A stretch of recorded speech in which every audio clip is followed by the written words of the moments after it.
오늘 우리가 계속해서 시편 말씀 25편을 같이 살펴보도록 하겠습니다.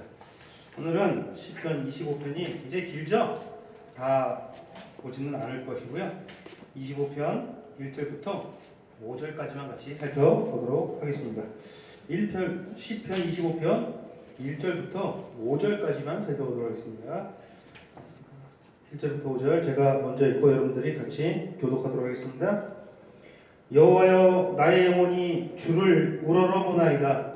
나의 하나님이여, 내가 주께 의지하였사오니 나를 부끄럽지 않게 하시고 나의 원수들이 나를 이겨 개가를 부르지 못하게 하소서. 주를 바라는 자들은 수치를 당하지 아니하려니와 까닭없이 속이는 자들은 수치를 당하리이다. 여호와여, 주의 도를 내게 보이시고 주의 길을 내게 가르치소서.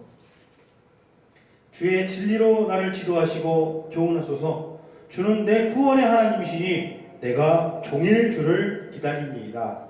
아멘. 아멘. 다윗의시입니다. 아직까지는 한 번도 끊임없이 계속해서 다윗의 시가 등장하고 있습니다. 그렇죠? 다윗이 굉장히 고난 중에, 굉장히 환난 가운데 기록한 시편이 많아요. 여러분, 우리가 그동안 시편을 보면은 다윗이 주로 좀 행복할 때 기록한 시편이 많았나요? 아니면 어렵고 힘든 중에 기록한 게 많았나요? 어렵고 힘든 중에. 대부분이 어렵고 힘든 중에. 우리가 지난주 24장은 굉장히 행복하고 기쁜 중에 기록을 했어요. 그죠? 어떤 상황이었죠? 하나님의 성전 예루살렘의 도를 너무 기뻐서 찬양하는 거고, 그게 참 특이했던 거고, 대부분은 환난 날에, 어려운 날에 기록을 한 시편이 많습니다. 왜 그런 것 같아요? 왜 시편은 다윗 개인의 고백을 단순히 기록한 게 아니라 하나님께서 살아있는 운동력 있는 하나님의 살아계신 말씀을 우리에게 주시기 위해서 기록하고 보존하신 건데, 이 말씀을 통해서 하나님의 살아계신 음성을 우리가 들을 수 있는 것인데, 왜 환난 날에 대해서 계속해서 말을 많이 할까요? 우리에게 기쁘고 행복한 날보다 사실은 어떤 날이 많다라는 소리일까요? 환난 날이 많다. 어렵고 힘들고 고통스럽고 고난이고 환난 날이고 그런 곤고한 날이 우리에게 많다라는 소리가 되겠죠. 그렇죠? 세상을 살아갈 때 어렵고 힘든 일들이 좀 없었으면 좋겠습니다. 그렇죠? 그런데 그러면 좋겠지만 우리의 현실은 우리가 그렇지가 못한 것을 우리가 다 알고 있습니다. 힘들고 고통스러운 일들을 피하고자 백방으로 철저히 준비한다 할지라도 언제 어디서 어떤 일들이 터질 줄 사람들은 알 수가 없는 것이죠. 그렇죠? 알 수가 없기 때문에 아무리 우리가 그것을 대비하고 피하려고 해봐야 피해질 수가 없는 것들이 사실 이 세상에 있는 고통스러운 일들입니다. 많은 사람들은 물질이 풍족해지면 공고한 날들이, 고통의 날들이 많이 줄어들 것이라고 생각을 합니다. 여러분 어때요? 동의하시나요? 근데 또 실제로 그런 것 같아요. 물질이 풍부하면 굳이 당하지 않아야 될 고난들을 많이 피할 수도 있을 것만 같아요. 그렇죠? 우리에게 고통을 주는 많은 일들은 사실 우리가 부인할 수 없는 것은 물질과 관련된 일들이 많습니다. 그렇죠? 실제로 또 그렇고요. 갑자기 여러분들이 직업을 잃어버린다면, 여러분들이 갑자기 직업을 잃어버리게 된다면 무엇이 걱정인가요? 나는 직업이 없이 나는 성실한 사람이어서 열심히 일을 해야 즐거움을 찾는 사람인데 일이 없으니까 나는 굉장히 고통스럽다. 그것 때문에 먼저 고민하나요? 아니겠죠. 그것은 정말 극소수의 자기가 하고 싶은 일을 자유롭게 하는 사람들이 국한된 거고, 대부분의 사람은 갑자기 직장을 잃거나 직업을 잃으면 뭐가 걱정입니까? 돈국적인 우선인 것이죠. 그렇죠. 그러니까 실질적으로도 물질이 우리에게 주는 물질과 관련된 고통들은 참 헤아릴 수 없을 정도로 많아요. 왜 가족들이 다 풍비박산나고 물려받을 좀 상속이 있는 집안들은 형제들 사이에 의가 좋습니까? 안 좋습니까? 의가 안 좋아요. 우리 장로님 부모님으로부터 상속받은 좀 재산이 좀 있으신가요? 없습니다. 없어요? 형제들끼리 아마 사이가 좋을 거예요. 그런데 부모로부터 물려받을 것이 많은 집안은요, 형제들끼리요 칼부림 나요. 저희 아버지가 살아계실 때 저희 할아버지로부터 물려받은 재산이 많았을까요, 적었을까요? 많았어요. 아주 김씨 집안 하면은 아직 대부도 가면은 대부도 사람, 저희 고향이 대부도 사람 가가지고 아버지 이름이 뭐냐 나이 보고 할아버지가 아버지 이름 뭐냐 해서 아버지 이름을 그 땅 부잣집 이래요. 그러니까 그만큼 땅이 많았던 집안이에요. 그 우리 형제들 간에 사이가 좋을까요, 나쁠까요? 아유, 나빠요. 뭐 평생 가도 모이지도 않고 서로 얼굴 쳐다보지도 않고 연락도 안 하고 어쩔 수 없이 모이게 되는 경우가 있더라도 모이면은요 칼부림 나요. 저 실제로 칼부림 나요. 실제로 칼부림 나요. 그만큼 사이가 안 좋게 됐다는 것이죠. 물질 때문에 많은 일들이 벌어지는 거예요. 그렇죠. 또 아무리 풍족하면 뭐합니까? 풍족하다 할지라도 굳이 물질 때문만이 우리를 고통스럽게 하나요? 물질만이 우리를 고통스럽게 하나요? 아니죠. 물질이 풍족하면 뭐합니까? 여러분 건강 잃어버리지 보십시오. 아무리 돈 많으면 뭐합니까? 건강 잃으면 아무것도 소용이 없는 거예요. 아무리 만난 거 사 먹을 수 있는 형편이 되면 뭐합니까? 건강이 허락지 않아가지고 아무것도 먹어도 낚시 없고 뭐 어디 좋은데 저 금강산 저기 좋은 데를 가도 즐겁지가 아니한 걸. 건강을 잃으면 그게 무슨 낚시 있습니까? 그렇죠. 건강 잃은 것보다 더 고통스러운 것이 있겠습니까? 없겠죠. 내 생각과 맞지 않는 가족들과의 관계 언제나 고통스럽습니다. 그렇죠. 또 나아가서 가정에서도 아주 고통스럽지만 또 사회에서 세상에서 사람들과 만나는 사람들 나와 맞지 않고 나와 어긋나는 사람들을 만나고 그들을 대하고 서로 미워하고 증오하는 나를 상대하는 사람들을 만날 때마다 너무너무 고통스러운 것이죠. 그렇죠. 괴로운 거예요. 까닭없이 나를 대적하고 회방하는 사람들이 세상에는 너무나도 많습니다. 그렇기 때문에 여러 가지 고통스러운 일이 많다 보니까 우리가 때로는 배우지 못한 것이 한이 될 때가 있고 가지지 못한 것이 한이 될 때가 있습니다. 왜 그렇습니까? 다 고통스럽기 때문이에요. 그죠? 사는 게 힘들기 때문에. 부당한 공권력을 통해서 우리가 고통을 받을 수도 있습니다. 국가가 가지고 있는 권력으로 인해서 우리가 고통을 받을 수도 있고요. 우리를 공고하게 만드는 요소들은요, 이 세상에 가득 넘쳐 있다라는 거예요. 일일이 열거할 수가 없어요. 우리 가족서부터 우리 가정서부터 나아가서 나라 전체까지 우리를 고통스럽게 하는 요소들이 너무나도 많다라는 거예요. 참으로 행복한 시간을 갖는 중간중간에도 이 어려움들은 순간순간 자리를 하고 있다라는 거예요. 어쩌면 이 세상의 삶은 고통과 번뇌의 연속입니다. 참 행복한 시간을 갖는 중에도 언제나 이 고통스러운 건 중간중간에 내재되어 있죠. 우리가 순수하게 행복하고 즐거움을 누리는 경우는 거진 없어요. 감당하기 어려운 순간들이 찾아오면 우리는 그만 정신을 잃어버리고 맙니다. 정신을 못 차린다는 거예요. 정신을 놓고 무슨 정신병자가 된다는 소리가 아니라 갑자기 어려운 일이 닥쳐오면요. 내 말 그대로 정신을 잃어버리게 되는 것이에요. 그 일에만 몰두하고 다른 거 쳐다볼 수가 없어요. 그 지금 나를 힘들게 하는 그것만 계속 눈에 보이는 거예요. 거기 매여가지고 완전히 옴짝달싹하게 여기 매여가지고 꼼짝을 못하게 되는 거죠. 완전히 정신을 잃어버리는 거죠, 말 그대로. 그 일에만 매여서 헤어나지 못하면서 어떤 사람들은 그런 상태가 지속되면요, 그 정신을 잃어버린 그 상태에서 어떤 결정을 냅니까? 스스로 목숨까지 끊어버리는 일들이 발생하는 거예요. 우리나라 자살률이 세계 몇 등입니까? 1등이에요, 1등. 압도적으로 1등이에요. 특히 2019년도에는요, 그 2019년도 그 해는요, 세계 역사에서 유례를 찾아볼 수 없을 정도로 압도적으로 자살률이 1위였어요, 우리나라가. 지금도 25% 이상이죠, 항상 자살률이. 그러니까 25%라는 것은 25명 이상이라는 것은 10만 명당 죽는 사람이 10만 명이 있으면 그 중에 25명은 자살로 죽는다는 거예요. 그러니까 통계를 보면은요, 당뇨가 위험한 병이잖아요. 당뇨로 죽는 사람보다 2배가 많아요. 자살로 죽는 사람. 그래서 자살로 죽는 나라 순위를 한번 쭉 보니까 우리나라가 압도적으로 1등이고요. 2등, 3등, 4등, 헝가리, 리투아니아는 동유럽권이고 주목할 것은 5위부터예요. 5번째로 자살률이 많은 나라가 핀란드예요. 핀란드 하면 떠오르는 게 뭐예요?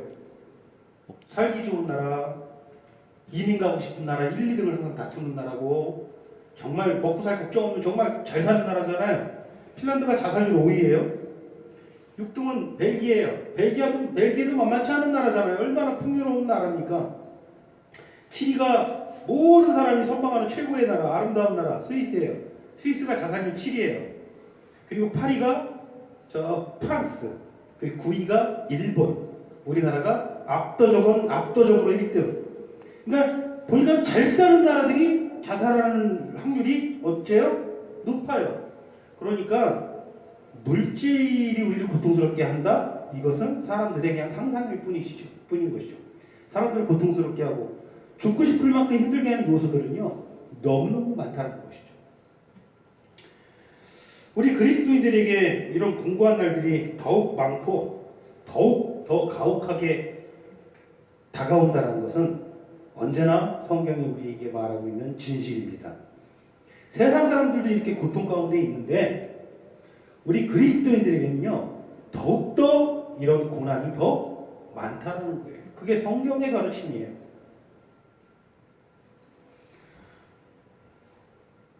시편 34편 19절에 뭐라고 합니까? 의인은 어떤 자들입니까? 그리스도인들을 뜻하는 거 아닙니까? 의인은 고난이 많으나. 의인은 고난이 많으나. 사도행전 14장 22절에 우리가 하나님 나라에 들어가려면 많은 환난을 겪어야 할 것이라 이렇게 기록을 하죠. 로마서 8장 17절에 우리가 그와 함께 영광을 받기 위하여 고난도 함께 받아야 될 것입니다. 빌립보서 1장 29절에 너희에게 은혜를 주신 것은 그를 믿을 뿐 아니라 또한 그를 위하여 고난도 받게 하려 하십니다. 우리 주님께서 요한복음 16장 33절 세상에서는 너희가 환난을 당할 것이나 담대하라 내가 세상을 이겨노라 하시니라 이렇게 기록을 합니다. 세상 사람들에게 세상은 참 살기 힘들어요. 고통스러워요. 세상 사람들에게도요, 이 세상은 고통과 환난이 많은 세상이죠. 그런데 그리스도인들에게는요, 더 많다라는 거예요. 훨씬 더 가혹한 세상이라는 것이죠. 여러분들 세상 살면서 이런 가혹한 세상을 좀 경험하시나요? 아니면 난 모르겠다, 난 사는 게 좀 행복하다 이러십니까? 어때요? 여러분들이 경험하는 바 세상은 좀 어떤 것 같아요? 가혹합니까? 아니면 살만합니까? 가혹하죠. 가혹합니까? 그런데 우리에게 고난이 같이 오면 우리도 세상 사람들과 별반 다르지 않는 태도를 보일 때가 많다는 것, 그것이 문제입니다. 세상 사람들은 고난이 다가오면 어떻게 행동을 합니까? 그 상황, 그 일에만 몰두해요. 거기에서 매워가지고 그 상황과 그 일을 모면하라고 자기가 할 수 있는 모든 것들을 다 총동원하는 거죠. 그렇죠. 그래서 어떻게 해결이 되면은 아유 내가 참 성실히 열심히 해서 이 고난이 해결됐다라고 생각을 하는 것이고 해결이 안 되면 그냥 절망하는 것이죠. 무너져 내리는 거죠. 그렇죠. 이런 세상 사람들이 고난을 두고 그들이 보이는 태도가 그리스도인들에게 나타나서 되겠습니까? 안 되겠습니까? 그럼 안 된다라는 거예요. 우리 이와 같은 태도로 살아가서는 안 된다라는 것이죠. 오늘 본문에서 다윗은 적대적인 사람들에게 둘러싸인 상황에 놓여 있었습니다. 굉장히 어려운 상황이죠. 오늘 본문 읽어보진 않았지만 25장 19절 한번 읽어볼까요? 19절 보면 뭐라고 되어 있습니까? 내 원수를 보소서 그들의 수가 많고 나를 심히 미워하나이다. 이런 대적들로 나를 심히 미워하는 거. 심히 미워하는 게 뭐예요? 아주 나를 극렬하게 미워한다는 거 아니겠습니까?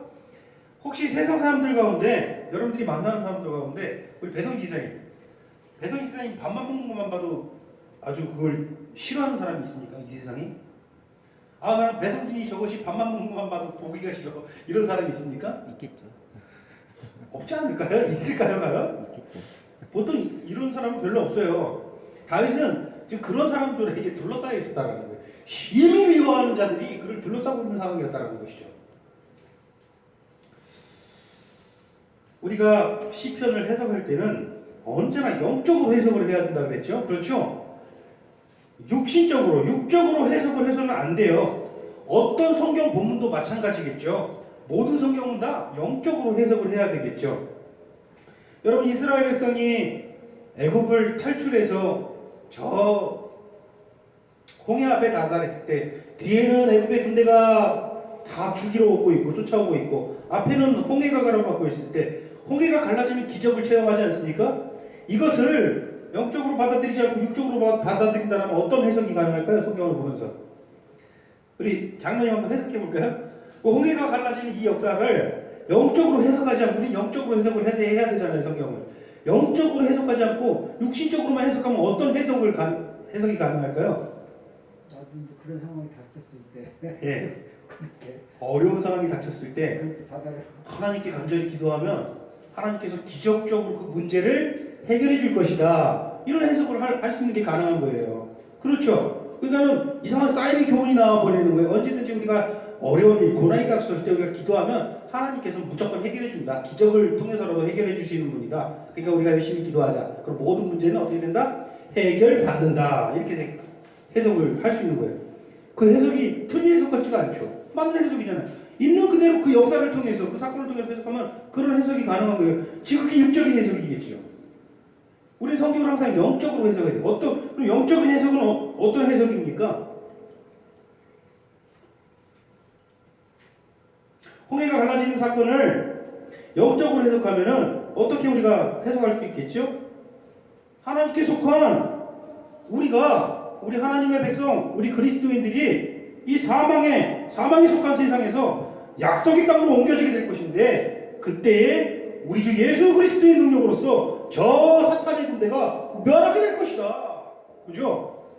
우리 영혼이 구원받는 거에 대한 그런 의미를 가지고 있는 사건이잖아요. 그런데 육적으로 해석하는 사람들이 있을까요? 없을까요? 있어요. 모든 성경을 육적으로만 해석하는 사람들이 있어요. 여러분 시편은요 절대적으로 영적으로 해석을 해야 되는 것이죠. 영적으로. 마찬가지로 우리도 오늘 시편 본문에서 다윗과 같이 대적들에게 둘러싸여 있는 처지에 놓여 있습니다. 그 상황을 우리가 영적으로 받아들여야 된다는 거예요. 영적으로. 나에게 공고함을 주는 그 현상에만 집착을 하는 것은 세상 사람들이 할 일이에요. 그것은 그리스도인들이 할 일이 아니에요. 나를 공고하게 하는, 나를 어렵게 하는, 나를 고통스럽게 하는 수많은, 처음에 언급했지만 삶의 모든 분야에서 그런 경우가 너무나도 많이 있죠. 그런데 세상 사람들은 그 일에만 집착을 하죠. 그건 세상 사람들이 하는 일이에요. 왜 그렇습니까? 세상 사람들은 먹고 마시는 것에만 집중하는 그럴 수밖에 없는 존재들이에요. 그 현상에만 집중하는 그럴 수밖에 없는 존재들이죠. 먹고 마시는 것이 중요한 사람들인 것이니까요. 그러나 우리에게 우선은 육신의 일이 아니죠. 우리 그리스도인들에게 먹고 마시는 일보다 더 중요한 것이 무엇입니까? 우리는 하나님의 의라는 거대한 것을 바라보고 시작하는 존재들 아니겠습니까? 로마서 14장 17절에 뭐라고 하십니까? 하나님의 나라는 먹고 마시는 것이 아니요 오직 성령 안에 있는 의와 평강과 희락이다. 우리는 세상에 속한 존재, 즉 먹고 마시는 것만 쳐다보는 그런 존재가 아닙니다. 우리는 하나님의 나라에 속한 존재들입니다. 당연히 많은 환난을 당할 때 우리는 우리의 영혼을 바라봐야 합니다. 하나님 안에서 하나님의 의를 통해서 다시 말해서 주 예수 그리스도를 통해서 의롭게 된 새 생명을 얻은 내 영혼을 바라봐야 되는 존재들이죠. 그렇죠. 어떨 때? 많은 환난이 있을 때. 그런데 이것이 참으로 어려운 일입니다. 그렇죠? 여러분들 경험해봐서 알겠지만 육신의 어려움을 당할 때 먼저 그의 나라와 그의 의를 구하기라는 것은 대단히 어려운 일입니다. 대단히 어려운 일. 여러분들이 고통의 그 순간에 들어갔을 때 우리가 지금 고통 중에 있지 않다면 그렇지. 내가 고통받을 때 하나님 나라의 의를 생각하고 내 영혼을 생각을 해야지 이렇게 생각할 수 있지만 막상 그 고통의 소용돌이 중앙에 우리가 빠져들 그 상황에서는요 그것을 생각하기라는 것은 대단히 어려운 일이에요. 왜? 우리도 세상 사람들과 같이 그 고통만 쳐다보게 돼 있어요. 고통에 집착하게 돼 있어요. 그것이 참 문제죠. 대단히 어려운 이유가 무엇입니까? 우리는 그 상황에서 내 영혼이 상할까 염려하기보다는 내 영혼이 하나님의 의를 뒤로 치워버릴까 그것을 염려하기보다는 당장 그 고통스러운 현장에만 몰두하게 될 수밖에 없는 거예요. 우리가 약하기 때문에 그래요. 1절 한번 볼까요? 나의 영혼이 주를 우러러보나이다. 나의 영혼이 주를 우러러보나이다 합니다. 이것은 무슨 의미입니까? 내가 어려운 일을 당하는데 이 문제를 해결해 주시리라 믿습니다. 이런 의미입니까? 그런 의미가 아니죠. 이렇게 대적들에게 둘러싸인 상황에서도 하나님께서 내 영혼을 안전하게 보호하시리라는 그 신뢰를 지금 하나님께 표현하는 구절입니다. 1절 다 같이 한번 읽어볼까요? 시작. 1절이요. 다 같이 시작. 여호와여 나의 영혼이 주를 우러러오나이다. 내가 지금 대적에게 둘러싸여 있어요. 근데 이렇게 고백하는 거예요. 내가 나의 영혼이 주를 우러러보나이다. 그것은 곧 하나님께서 이 어려운 상황에서 나를 구해 주시리라 믿습니다. 이렇게 고백하는데 지금 내 육적인 처지를 구해 주시라고 기대하는 게 아니라 이 상황에서 내 영혼을 안전하게 보호해 주시리라는 그 신뢰를 표현하는 구절입니다. 하나님께서 원수들을 치워 주시든 그렇지 않으시든 내 영혼을 안전하게 보호하시는 그 하나님을 내가 신뢰한다는 뜻입니다. 우리의 진짜 원수가 누구입니까? 사탄, 마귀죠. 우리의 진짜 원수는 마귀의 세력입니다. 우리 한번 예를 들어 볼까요? 여러분들이 가지고 있는 통장에 은행이 부도가 났다고 칩시다. 고스란히 그 재산을 다 날렸다 칩시다. 이런 상황에서 진짜 원수는 누구입니까? 그 은행인가요? 아니죠. 당연히 마귀이겠죠. 그렇죠. 마귀가 이런 상황들을 통해서 노리는 것은 무엇일까요? 여러분들의 재산인가요? 뭘 노리는 거예요? 왜 마귀가 이런 식으로 여러분들을 공격한 거예요? 영혼을 가져가려. 여러분들의 영혼을 노리는 거잖아요. 그죠? 여러분들이 영혼을 노리는 거예요. 다윗은 환난 가운데 영혼을 지키실 하나님을 신뢰하고 의지하고 있는 모습을 지금 보여주고 있습니다. 환난 가운데 마귀가 내 영혼을 노리고 있구나. 이것을 인지하는 거죠. 그 상황에서 그 부분에 있어서 그 영역에 있어서 나는 거기에 집중하고 그 집중한 것을 하나님께 의지하고 하나님께 맡긴다는 뜻이에요. 내 중심에 영혼에가 있지 않고 내 중심이 이 세상에 물질에가 있었다면 나는 그 상황에서 부끄러움을 당하고 수치를 당할 수밖에 없습니다. 왜 그렇습니까? 수치를 당한다는 것은 무엇입니까? 수치를 당한다는 것. 내 희망이나 내 바람이 어긋난다는 의미예요.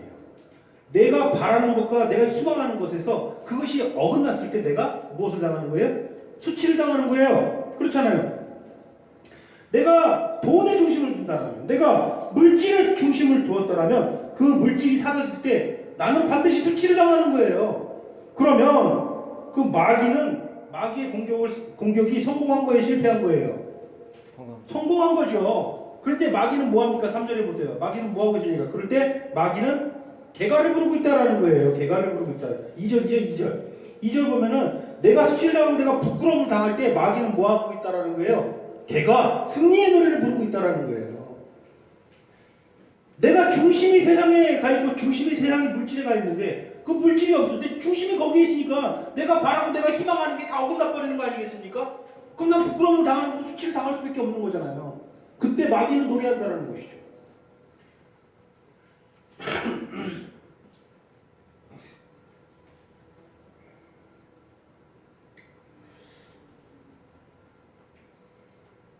그러나 내 중심이 하나님의 의롭게 된 내 영혼에가 있다면 내가 가지고 있는 통장 은행이 부도난다 하더라도 나는 수치를 당합니까? 안 당합니까?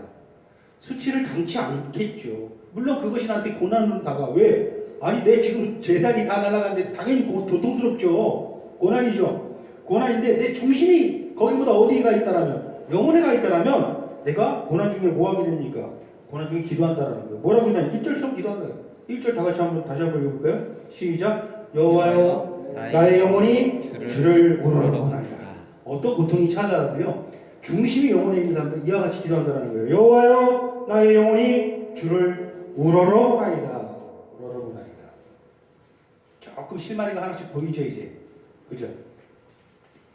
그런 자의 진짜 소원과 열정은 어디에 가 있겠습니까? 당연히 세상에 들어가 있지 않겠죠. 하나님 나라에 있겠죠. 물론 통장에 있는 돈을 건질 수 있는 방법이 있다면 우리는 이 세상 살아가면서 모든 방안을 다 검토해보고 내가 그 잃어버린 돈을 찾기 위한 적절한 방법이 있다면 다 시도를 해야겠죠. 제가 말하는 것은요, 모든 것을 다 포기하고 다 내려놓고 그냥 무조건 하나님만 의지하고 바라보라는 의미가 아니고 그런 여러분들 이상한 발상을 해서는 안 돼요. 이 세상에 있는 모든 질서와 우리가 살아가는 모든 그런 순리들을 다 정해주신 분은 하나님이잖아요. 돈이라는 것을 우리에게 허락하신 분도 하나님이에요. 돈을 통해서 옷을 사고 돈을 통해서 먹을 걸 먹고 돈이 없으면 먹을 게 없고 입을 게 없고 죽을 수밖에 없는 게 인간이잖아요. 저 아프리카 저 난민 그 하루에도 그 수많은 아이들이 굶어 죽는 거 보세요. 왜 그렇게 굶어 죽습니까? 그 나라에 돈이 없기 때문이잖아요. 그러니까 돈이 쓸데없는 것은 아니겠죠. 그 내가 가지고 있는 그동안 열심히 벌어서 있는 돈들이 만약에 날아간다고 가정을 해봅시다. 그럼 열심히 찾아야 된다는 거예요. 최선을 다해서 열심히 찾아야겠지만 그렇게 찾는 중에 그 중심을 거기다 두고 찾지는 않겠죠. 우리는 우리 중심은 어디가 있습니까? 항상 나의 영혼에 가 있다라는 거예요. 그것을 잊어서는 안 돼요. 그렇다면 이보다 더한 일을 당한다 할지라도 우리는 결코 수치를 당치 않습니다. 그렇죠. 그 물질들을 다 날려버린다 할지라도 마귀는 절대 나로 인해서 승리의 계가를 부를 수가 없는 거예요. 승리의 노래를 부를 수가 없는 거예요. 왜? 아니 저 사람이 가지고 있는 물질을 내가 다 앗아갔는데 저렇게 중심이 흔들리지 않는 거예요. 저 사람은 전혀 수치를 당하지 않는 거예요. 그럼 저 사람은 노래하고 있는 거예요. 내 영혼이 주를 우러러보나이다 그러고 있는 거예요. 그럼 마귀가 승리의 노래 부를 수 있겠습니까? 오히려 반대로 마귀가 수치를 당하게 되는 거예요. 마귀가 나를 통해서. 여러분 욥의 순정으로 인해서 마귀가 수치를 당하는 사건을 우리가 잘 알고 있습니다. 마귀는 욥을 충분히 무너뜨릴 수 있을 거라고 생각했어요. 그런데 욥의 중심이 어디에가 있었어요? 하나님께가 있었고 하나님께서 내 영혼을 바라봤다라는 거예요. 지금 내 육신의 고통을 바라보지 않았다라는 거예요. 그랬을 때 마귀가 그 욥의 순전함으로 인해서 수치를 당하잖아요. 결국은. 그렇죠. 욥을 통해서 수치를 당한 마귀가 여러분들을 통해서 수치당하기를 소원합니다. 여러분들의 삶을 통해서 마귀가 수치당하기를 소원합니다. 그런 자의 진짜 소원과 열정은 어디에가 있습니까? 그게 4절 5절 아니겠습니까? 4절 5절 같이 한번 읽어볼게요. 시작. 여호와여 주의 도를 내게 보이시고 주의 길을 내게 가르치소서. 주의 진리로 나를 지도하시고 교훈하소서. 주는 내 구원의 하나님이시니 내가 종일 주를 기다립니다. 자, 정말 중심으로 하나님의 의를 통해서 새롭게 태어난 나의 영혼을 바라보는 자라면 정말 세상에 있는 물질도 아니고 세상에 있는 명예도 아니고 세상에 있는 그 어떤 것도 아니라 내 중심이 나의 영혼에 두고 그렇게 살아가는 자들라면 그 열정과 소원이 바로 4절 5절을 통해서 그 사람이 품고 있는 열정과 소원을 우리가 엿볼 수가 있다는 거예요. 주의 길을 내게 보이시고 그 길을 가르치소서. 주의 진리로 나를 지도하시고 교훈하소서. 나는 종일토록 나의 구원의 하나님의 진리, 그 진리를 기다립니다. 이렇게 고백한다는 것이죠. 열정이 느껴지십니까, 여러분? 이 어려운 중에도 지금 모든 대적들이 심히 나를 미워하는 자들이 나를 둘러싸고 있는 이 상황에서도 하나님의 도를 바로 알고 그 길에만 순종하기를 지금 소원하는 거예요. 다른 것을 지금 소원하는 게 아니에요. 하나님의 길에 헌신하기를 소원하는 거예요. 자, 계속 같은 예를 들어봅시다. 내 통장에 있는 돈이 다 날아갔어요. 그럼 우리는 어떤 기도를 해야 되겠습니까?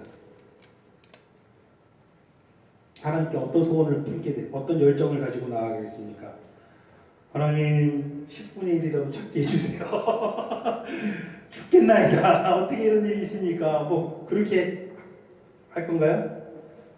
글쎄요, 저 통장에 많은 돈이 있어 보지를 않아가지고. 근데 통장에 지금 제가 100만 원 있다 쳐더라도요, 내 통장에 지금 100만 원이 있는데 100만 원이 사라졌다.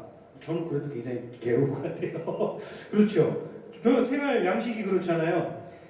10,000원, 20,000원 이렇게 한 달 모아가지고 그 정해진 날짜, 그 날짜가 딱 되면은 그 모인 돈을, 제가 월급을 받는 사람이 아니니까 모인 돈을 살림하라고 집사람에게 한 달에 딱 그 정한 날에 송금을 해주는 일을 하는데, 그러면 그 약속한 날이 다가올수록 돈이 액수가 점점 불어나서 커져야 되잖아요. 근데 이게 많이 안 모이는 달이 있을 거 아닙니까? 그러면 살림을 하라고 줘야 되는 돈에 턱없이 부족할 때가 있어요.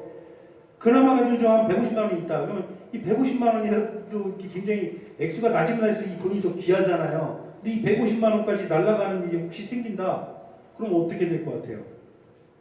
절망하는 상황이 생기는 거예요. 뭐 통장에 몇 억 있는 거, 통장 사라지는 거로 굳이 예를 안 들어도 당장 이번 달에 내 생활비가 이렇게 날아가도요, 굉장히 고통을 우리는 겪게 된다는 거예요. 그렇잖아요.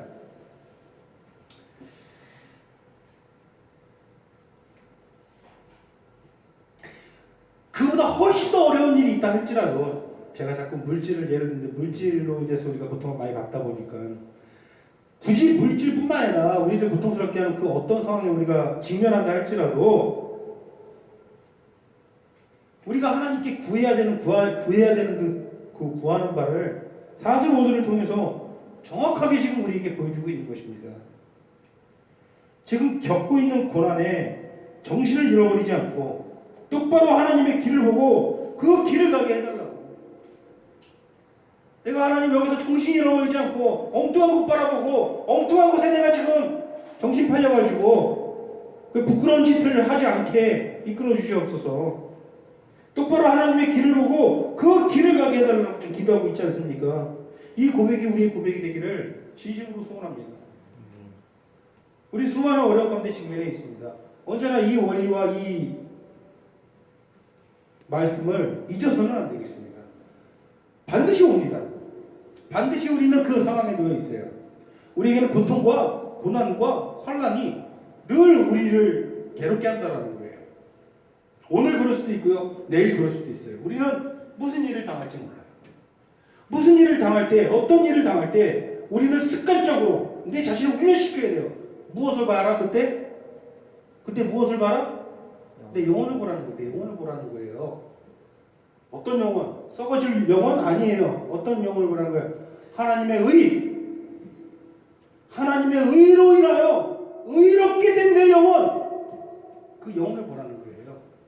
그 영혼이 상할까 걱정하라는 거예요. 내 심령이 상할까? 내 영혼이 상할까? 걱정하라는 거예요. 하나님, 지금 나에게 이러한 일들을 통해서 내가 지금 막 걱정이 지금 여기에 막 가 있고 내가 이것 때문에 고통스러운데 이 상황에서 내 영혼을 돌보아 주시옵소서. 내 영혼이 하나님 앞에 순전하기를 원하나이다. 4절 5절 뭐라고 합니까? 하나님의 길을 내게 보이시고 내가 그 길을 가게 해 주시옵소서. 다른 거에 정신 팔리지 말게 해 주시옵소서. 지금 너무 고통스러운 상황이라서 이것밖에 내 눈에 보지 않는데 하나님 여호와 하나님이여, 25절 1절에 뭐라고 고백하나? 귀한 고백이죠. 내 영혼이 주를 우러러보라이다. 내가 주의 길을 가게 하시고 그 하나님의 진리로 나를 지도하시고 나를 교훈하셔가지고 내가 조일토록 하나님을 기다리게 하여 주시옵소서. 참 멋진 고백 아닙니까? 나는 이와 같은 고백을 단 한 번이라도 하나님께 한번 해봤다. 나는 어려운 중에, 고통을 당하는 중에 이런 고백을 단 한 번이라도 해봤다. 한 분도 안 계십니까? 나는 정말 내가 감당할 수 있는 고통이 있고요, 어떻게 내 뜻대로 해결할 수 없는 고통들이 있잖아요. 인생 살다 보면요. 그렇죠. 그럴 때 이와 같이 시편 기자와 같이 나는 고백을 한번 해봤다. 없습니까? 우리 양 기사님, 이와 비슷한 고백이라도 하나님께 한번 해본 적 있으십니까? 이런 고백을 한번 해보세요. 여러분들의 신앙의 성숙도가 달라질 거예요. 여러분들이 그 벗지 못하는 한꺼풀을 완벽하게 벗고 올라가가지고 영적으로 흔하게 확 성장하는 여러분 스스로를 발견하게 될 거예요. 이게 얼마나 큰 복인지 몰라요. 단 한 번의 이 고백으로 여러분 진심을 다해서 그 고통 가운데 그 고통 너무 힘들게 해가지고 내가 이것 때문에 지금 미쳐버릴 것 같지만 거기에서 잠깐 시선을 돌려서 하나님을 바라보고 하나님께서 살리신 하나님께서 그렇게 하시고 하나님께서 거룩하게 하시고 하나님께서 귀하다라고 하시는 내 영혼을 내가 한번 돌아보고 내 영혼 가운데 계신 예수 그리스도를 바라보고 이 영혼을 내가 이 영혼이 이 일들을 통해서 다치지 않게 해주시옵소서. 이 일들을 통해서 마귀가 승리의 노래를 못 부르게 하여 주시옵소서. 하나님 제가 이것을 바라보는 것을 그치고 하나님의 길을 보게 하시고 그 길을 가게 하시고 종일 우리 주 하나님 나의 구원 하나님을 기다리게 하여 주시옵소서. 이렇게 고백을 한번 해보라는 거예요. 여러분 그러면 보는 모든 게 다 달라질 거예요. 지금 시간 이후로 나에게 고통이 왔을 때 단 한 번도 예외 없이 이와 같은 고백으로 승리하는 우리 교회 되기를 진심으로 소원합니다. 아멘. 정말 진심으로 소원합니다. 기도하시겠습니다. 사랑과 은혜가 충만하시는 하나님, 우리가 이때까지 살아온 것도 하나님의 은혜요. 앞으로도 살아갈 것도 오직 하나님의 은혜인데 당장 매일매일 순간에서 겪게 되는 고통들이 올 때 그때는 정작 이 현실 중심에서는 그와 같은 고백을 하지 못하는 게 우리들의 연약한 믿음입니다.